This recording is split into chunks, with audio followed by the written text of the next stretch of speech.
to our April meeting. We are honored to have a special guest from the League of Women Voters, Randy Swissley, and she is going to share some important information with us regarding the upcoming election, as well as some general information regarding laws that were passed in 2026 and some of the impacts they have on us, and then some things that are before the Senate and the Congress currently. So I think this is going to be a really good, informative meeting for each of you. Thank you for having me, and I want to echo what Debbie said about her respect for you caring enough to learn how to vote when you go to the polls this season. So it's great to see all of you here. I'm up here only because of feedback issues. Otherwise, I was planning to be down there. So as long as the volume is okay, I will get going. The League of Women Voters was formed about 100 years ago when women got the right to vote, and the intent was to learn about the legislation and the political process and laws, because when they went to the polls, the last thing they wanted was to be told how to vote. They wanted to be able to understand the issues themselves and be able to cast their vote the way they wanted to cast it. And so over time, what's happened to this little study group is that it has expanded across all states, and within each state there are local leagues like in Nevada County, and we are given the choice to either do what Nevada County has done, which is only concentrate on educating voters, or to advocate for certain issues, because you will see the national level and the state levels advocate for and against legislation every once in a while. What you will never see from the League is any support or opposition to any particular political party or any political candidate. So that's what differentiates us. And right now it's getting more and more rare to find impartial educational data on anything political. So we feel comfortable with our mission. Today, what I'm going to do is not give you opinions on how to vote. I'm going to give you facts about the election, about voting laws that have changed since January 2025, and local ballot measures that you may or may not see on your ballot. So the statewide primary election is on June 2nd, with polls open from 7 in the morning till 8 at night. And we'll be voting for our U.S. representative, state legislators, and then state, county, and municipal nonpartisan offices, as well as potentially 3 local ballot measures that would occur on different ballots that I'll explain later. This is a primary election, meaning that the representatives aren't elected, they're just chosen to move on to the November election where they will be elected into office. It's also a top 2 primary, which is something that changed in California several years ago.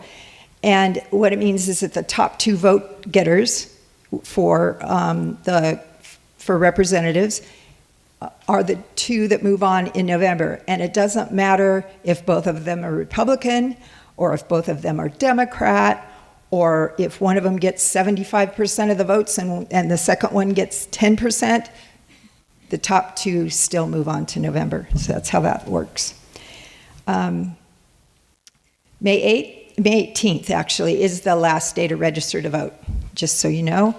And the League of Women Voters of Nevada County has several activities planned besides this one. We have candidate forums planned for the Nevada City Council and the Superintendent of Schools later on this month, and then several others that you can see on our website, which is lwvnevadacounty.org. And we also have an annual meeting scheduled on May 27th from 5:30 to 7 at the Madeline Helling Library here on Maidu. And at that meeting, we will have Dr. Mindy Romero speaking, who's the founder and director of the Center for Inclusive Democracy. And she'll be talking about specific voter demographics in our area. I also wanted to point out that Lynn Forbes is in the front row here, and she is one of our co-presidents. We have 2 women who share the role of president in our organization, and it has worked quite well for us. I also wanted to give you some trusted sources, which are shrinking very quickly. The list is shrinking. The sos.ca.gov is the Secretary of State, so you could go there and just get the facts if you want. You can also use ballotpedia.org. They are a very rich and very even-handed way to get information all across the country on ballot, voting in general and ballots. You can also use our website because we source from the impartial sources, and that's lwvnevadacounty.org. And then, of course, you could use the Nevada County Elections Office website, and that's nevadacountyca.gov/elections. So the first thing I'll get into here is voting laws that have changed since the beginning of 2025. In summary, there's a lot being said. It's being said verbally, it's being said in writing, it's coming from multiple fronts simultaneously in the form of executive orders, in the form of statements from the executive branch, in the form of congressional legislation, in the form of some state laws, and also some administrative changes, like the post office change. Most of what's being said at the federal level has not resulted in actual change. The changes that have been made since January 2025, I've categorized in 3 main categories.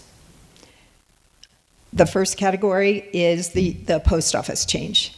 So on December 24th, 2025, the U.S. Post Office revised the manual for domestic mail. Now, they no longer postmark your mail when you take it to the post office, the day you take it to the post office. Instead, they postmark it when it arrives at a processing center. Almost half of the post offices in the United States are more than 100 miles from a processing center. Nevada County's processing center is in West Sacramento. So now there's really no guarantee when your mail will be postmarked.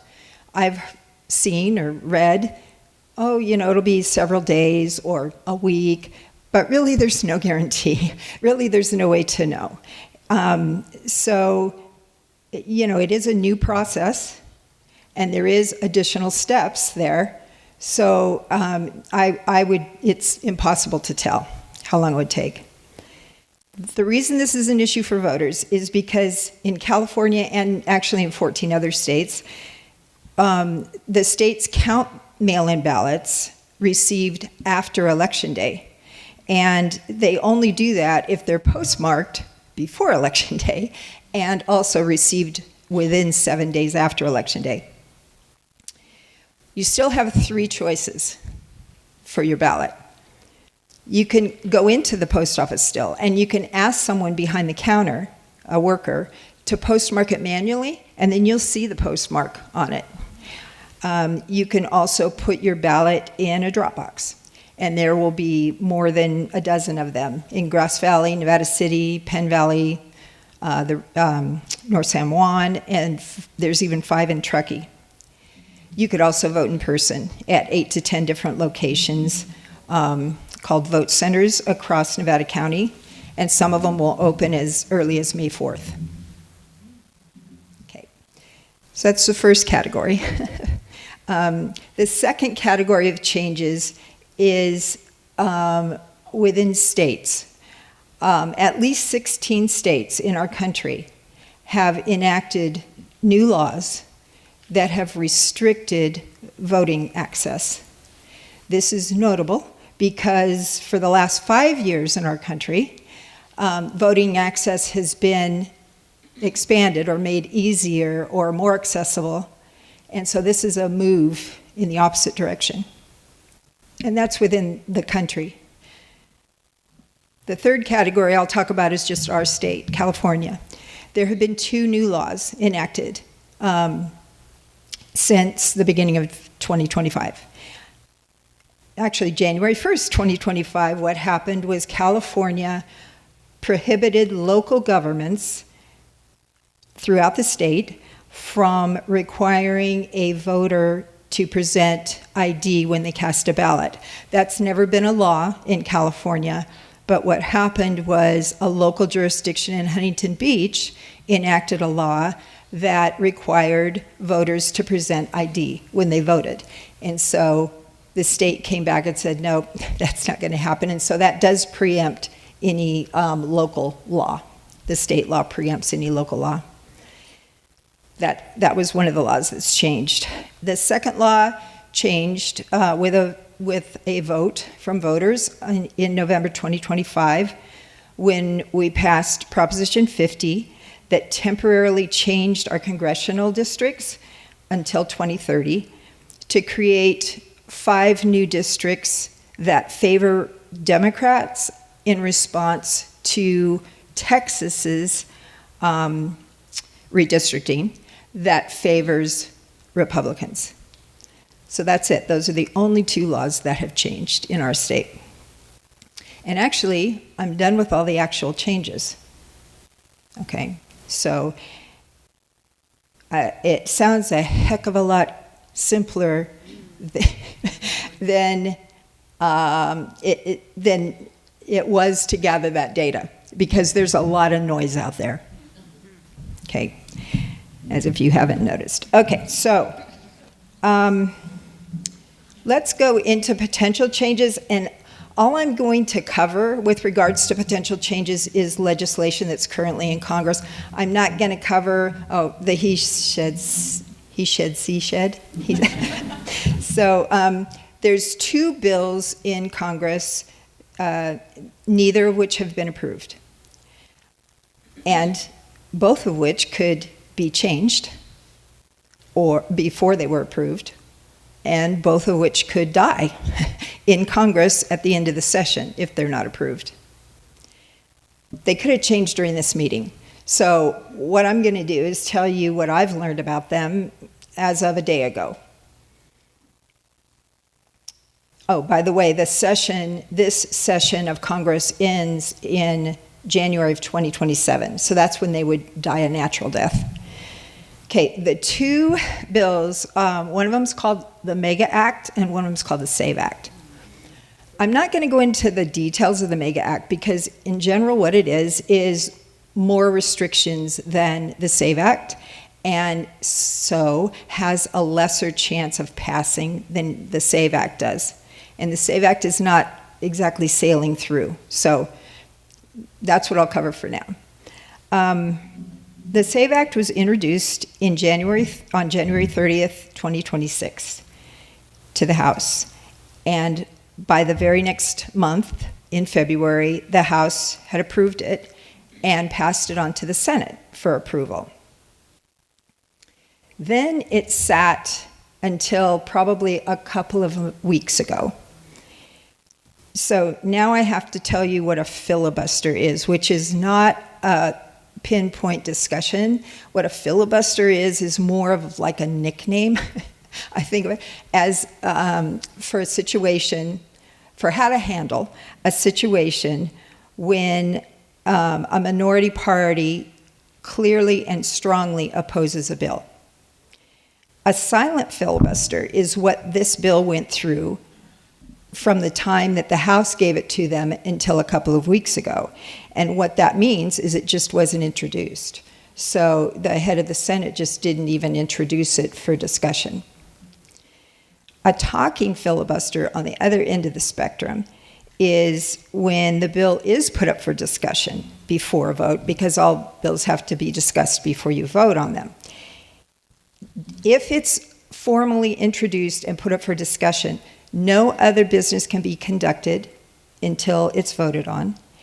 And before voting, every senator, so there's 100 senators, every senator can speak 2 times, and there's no time limit how long they can speak. The only limit is they can't sit down, they can't eat, and they can't leave the room unless they lose quorum. If they lose a quorum, then they can sit down and rest or go to the bathroom. And wait for the quorum. And obviously the quorum's 51. However, that discussion can be cut short if there is a vote, a yes vote on the bill from 60 of the 100 senators. Right now, there's 53 Republican seats and 47 Democratic seats. It's been made very clear by people talking to each other that the act will not garner the 60 votes that's needed to overcome this filibuster. And as of mid-March this year, the bill entered into a phase of what they're starting to call debating instead of discussion, which means that they can conduct other business, but also at the same time, any senator can get up and talk about the SAVE Act. And what this has done is created kind of a public platform for each senator to allow their constituents and the general public to know how they feel about the SAVE Act. So it doesn't require a quorum to be present to have these discussions. And there's no vote that has been scheduled on the SAVE Act yet. And right now, the Senate is in recess until April 13th, so nothing will happen for a while, at least till April 13th. But let's pretend like the SAVE Act passed. Okay. So if it did, what would happen is registering to vote would require proof of citizenship and a photo ID, and it must be done in person. So what that would do is eliminate registering online, and it would eliminate registering in the mail. In addition, California Real IDs are not proof of citizenship. And so in California, to register, you would need a passport, because that has both. Or if you don't have a passport, you could use something like a driver's license with your picture on it and your birth certificate. And if the 2 names don't match on those, then you need the paper trail for why they don't. Good luck finding that. Okay. To cast a ballot, you just need a photo ID, which you didn't need before. So that's an additional requirement. It can be presented in person, or you can include it in your mail-in ballot. That's the SAVE Act.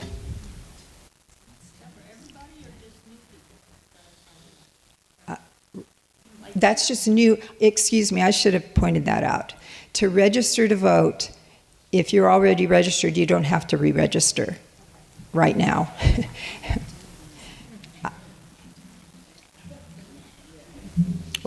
And I shouldn't say right now, I should say if it's enacted. Yes.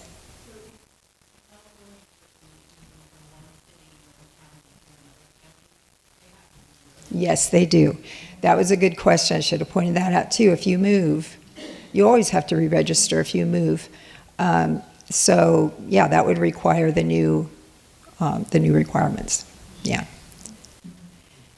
Okay. I will move into the local ballot measures, and if there's more questions, I'd be happy to take them at the end.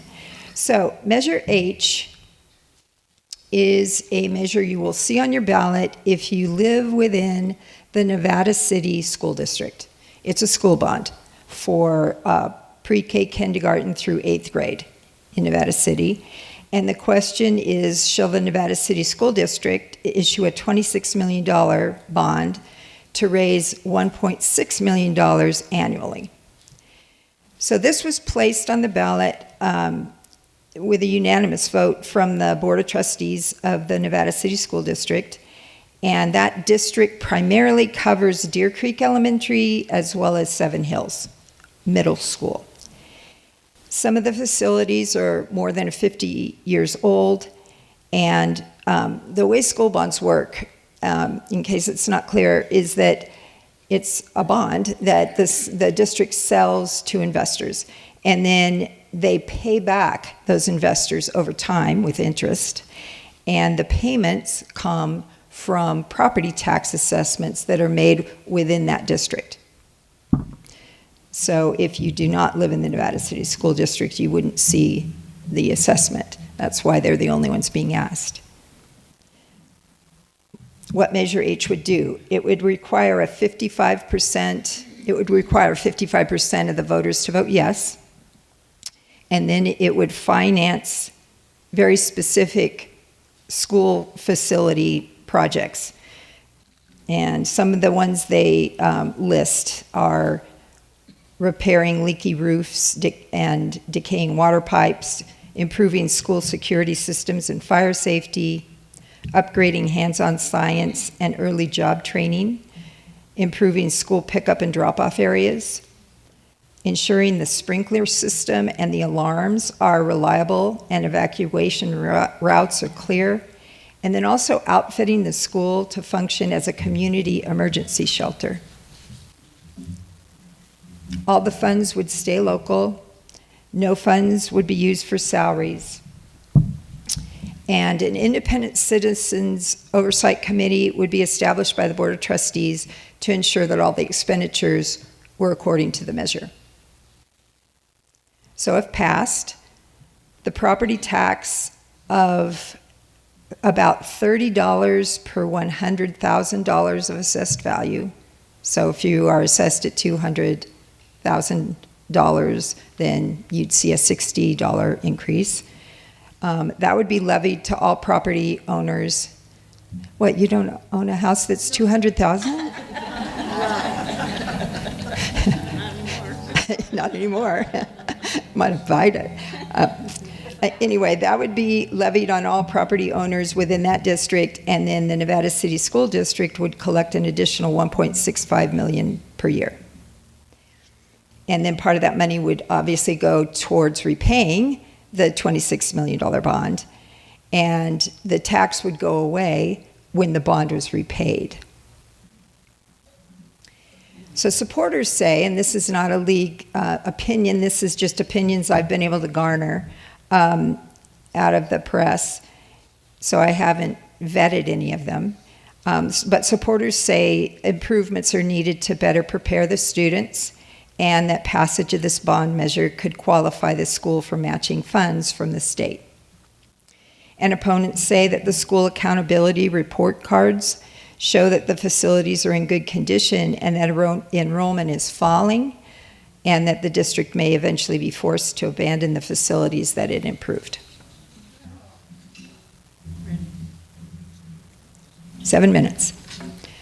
Measure J is a school bond for the Union Hill Elementary and Middle School District, and it asks if the Union Hill School District should issue $3.2 million bonds to raise $225,000 annually.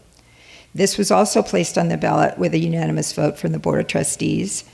And this district covers about 700 students in Union Hill Elementary and Middle School and preschools.